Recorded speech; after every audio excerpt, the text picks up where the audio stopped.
გამარჯობათ მეგობრებო. დღეს ვისაუბრებთ მათემატიკის ერთ-ერთ მნიშვნელოვან თემაზე. ეს არის სიმრავლე და მოქმედებების სიმრავლეებზე.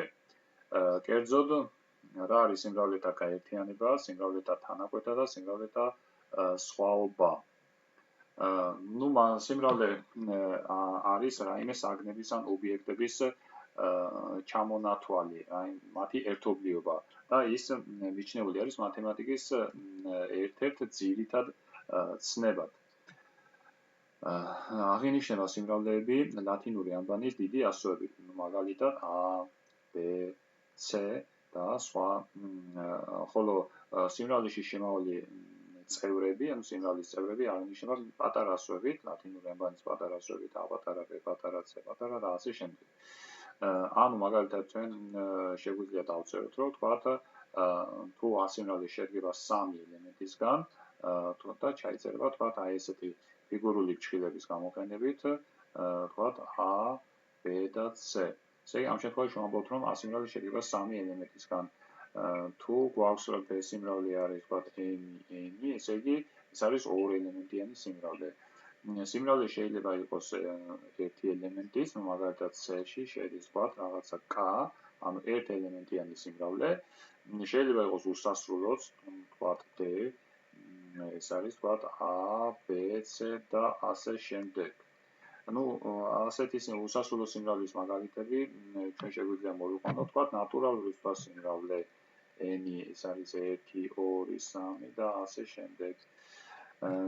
ხოლო სიმრავლეში ასევე შეიძლება საერთოდ არ იყოს არც ერთი ელემენტი და ასეთ სიმრავლის აღნიშნავენ ცარიელი სიმრავლის სიმბოლოთი. აი ეს არის ცარიელი სიმრავლის აღნიშვნა. ეხლა მოვიყვანოთ სიმრავლეზე რა მოქმედებები შეგვიძლია ჩავატაროთ.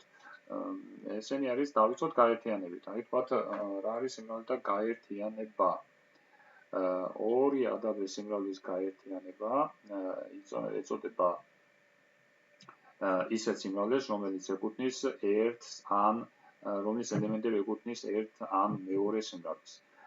ვიმეორებ, ესე იგი, თქვათ გვაქვს 2 A და B სიმრავლე, A და B სიმრავლე და მათი გაერთიანება ჩაიწერება აი ასე, A გაერთიანება B და მისი ელემენტები არის ისეთი ელემენტები, რომელიც ეკუთვნის A-ს ან B-ს. ესე იგი, რომლის ელემენტები ეკუთვნის A-ს ან B-ს. ეს ნიშნავს იმას, რომ გაითვალისწინებთ ძალიან თოთ მიაქციეთ ყურადღება, როდესაც ვამბობთ, რომლის ელემენტები ეკუთვნის A-ს ან B-ს, ეს ნიშნავს, რომ შეიძლება ეს ელემენტები ეკუთვნოდეს მხოლოდ A-ს, შეიძლება ეკუთვნოდეს მხოლოდ B-ს და შეიძლება ეკუთვნოდეს ორივეს ერთად. ანუ მაგალითად თუ ჩვენ ამ სიმრავლეს გამოსახავთ, A სიმრავლე იყოს თქვათ რაღაცა ესეთი შემოღაზოთ, ეს იყოს A სიმრავლე, ხოლო B სიმრავლე არის თქვათ აი ესეთი, მაშინ მათი გაერთიანება იქნება აი დაშტრიხული ნაწილი. ესე იგი, ამაში შედის ისეთი ელემენტები, რომელიც მარტო A-ში არის, მარტო B-ში არის და ორივეში ერთდროულად. შემდეგ, ახლა რა არის თანაკვეთა? 2 A და B სიმრავლის თანაკვეთა ეწოდება ისეთ სიმრავლეს, რომლის ელემენტები ეკუთვნის A-საც და B-საც ერთდროულად და აღინიშნება ასეთი სიმბოლოთი, ესე იგი A თანაკვეთა B, რომლის ელემენტები ეკუთვნის A-ს და B-ს ერთდროულად. ანუ თუ ჩვენ მაგას გამოსახავთ ასეთი წირებით, თქვათ A სიმრავლე არის ასეთი, A სიმრავლე შემოხაზოთ ასეთი წირის გამოყენებით, B სიმრავლე იყოს აი ასე, მაშინ თანაკვეთა არის აი ეს დაშტრიხული ნაწილი, ანუ რომლის ელემენტები ეკუთვნის A-საც და B-საც ერთდროულად. ხოლო თუ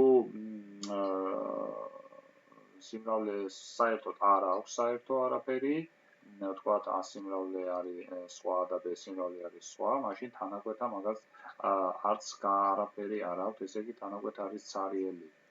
ეხლა რა არის A და B სიმრავლის სხვაობა? 2 A და B სიმრავლის სხვაობა ეწოდება ისეთ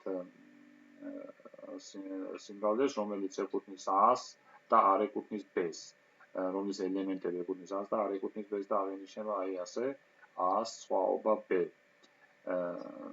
მაგალითად, თუ მაგას გამოსახავთ წირების გამოყენებით, აი ეს არის თქვათ A სიმრავლე, აი ეს არის B სიმრავლე და მაგას სხვაობა იქნება მხოლოდ აი ეს ნაწილი, რომელიც ეკუთვნის A-ს და არ ეკუთვნის B-ს. ჩემს ვერ გამოსახულ ასეთ წირებს ხშირად მათემატიკაში უწოდებენ ეილერ-ვენის დიაგრამებს, ანუ ორი დიდი მათემატიკოსის პატივსაცემად, რომელიც გამოყენებული იქნა ეილერისა და ვენის მიერ და ამიტომ ეილერ-ვენის დიაგრამებით არის ცნობილი ასეთი ვიზუალური გამოსახულება სიმრავლეებისა. ეხლა როგორ დავთვალოთ გაერთიანებაში შემავალი და თანაკვეთაში შემავალი სიმრავლეთა ელემენტების რაოდენობა. მაგალითად, თუ A სიმრავლე არის, მოდით ჩავხაზოთ ახლა თქვათ, აი ეს იყოს A სიმრავლე, ეს იყოს B სიმრავლე და მაგათი გაერთიანება არის აი ესეთი. n 10 აღინიშნება A სიმრავლეში შემავალი ელემენტების რაოდენობა. n b-ი აღინიშნება B სიმრავლეში შემავალი ელემენტების რაოდენობა. ხოლო თუ ჩვენ გვაინტერესებს მთლიანად A-სა და B-ს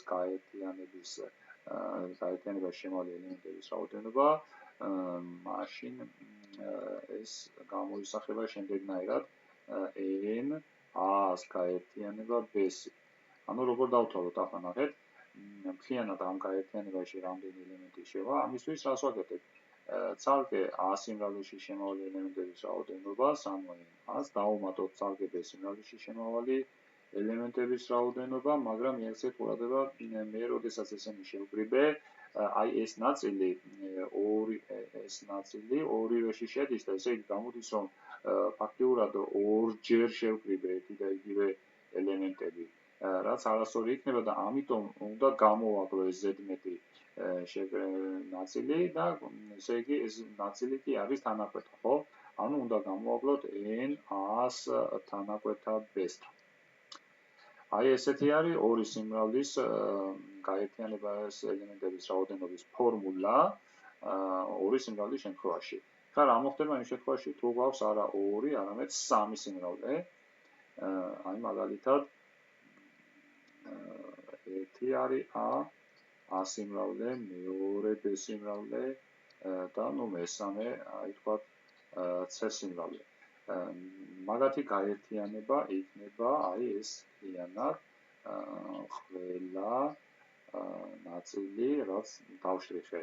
ანუ როგორ დავწეროთ ახლა n A-ს გაერთიანება B-სი და გაერთიანება C-სი რა იქნება?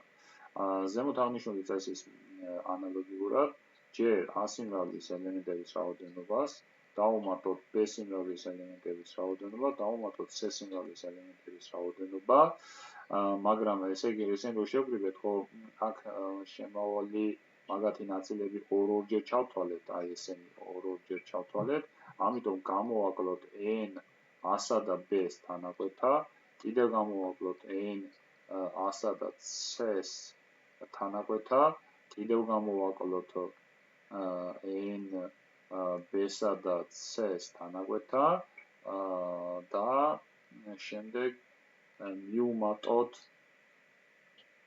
სამივეს თანაკვეთა. ესე იგი მივუმატოთ n A-ს თანაკვეთა B-სთან და თანაკვეთა C-სთან. აი ეს არის სამი სიმრავლის შემთხვევაში გაერთიანების ელემენტების რაოდენობის გამოსახული ფორმულა. ნუ შეიძლება რთული მოგეჩვენოთ, ძელი არის ასეთი ჩანაწერი, მაგრამ მეწონეთ არ არის რთული. მთავარია შინაარსით გავიგოთ, რომ ცალ-ცალკე სამივე ელემენტების რაოდენობას ვუმატებთ ერთმანეთს, მე ვაკლებთ ორ-ორი ელემენტების საერთო ნაწილების რაოდენობას და ისევ ვუმატებთ სამივე ელემენტების საერთო ნაწილის რაოდენობას. იმედია ეს თეორიული ნაწილი სიმრავლეებზე კარგად გავიგეთ, შეგიძლიათ სავარჯიშოები გააკეთოთ და უფრო განამტკიცოთ თქვენი ცოდნა. აბა დროებით. მომავალ შეხვედრამდე.